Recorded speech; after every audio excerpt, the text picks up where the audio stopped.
Hi guys, ako nga pala si Josh Angeles, General Manager ng LX Retouch Auto Care. Ngayon, meron kaming bagong product na tinatawag namin Armor Pro. Perfect siya doon sa mga plastic rims, nare-revitalize niya yung mga finish, no? So, na-enhance niya yung texture. So, perfect siya doon after natin all-purpose cleaner, sabayan natin ang Armor Pro natin. So, 250 pesos siya. Sa mga gustong umorder, pwede kayo mag-visit sa aming Shopee and Lazada store. Search na lang LX Retouch.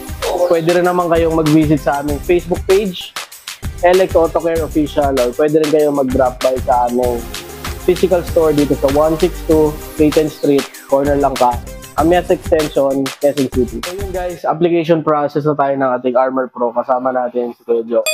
Siya yung head painter natin, and siya rin yung tutulong sa atin sa pag-apply ng Armor Pro. So, kailangan natin yung applicator pad and yung pinaka-Armor Pro na chemical.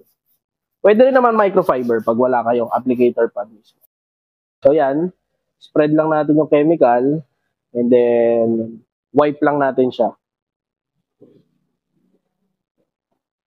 Make sure na yung i-wipe nating applicator pad ay malinis para hindi kumalat yung mga stains. So yun guys, nakita na natin yung application process ng ating Armor Pro. So sa mga gustong umorder, pwede kayong mag-visit sa aming Shopee and Lazada store, LX Retouch, or pwede rin naman kayong pumunta mismo dito sa aming physical store sa 162 Clayton Street, corner lang ka, Amias Extension, Quezon City. So once again, ako nga pala si Josh Angeles, ang General Manager ng LX Retouch Auto Care.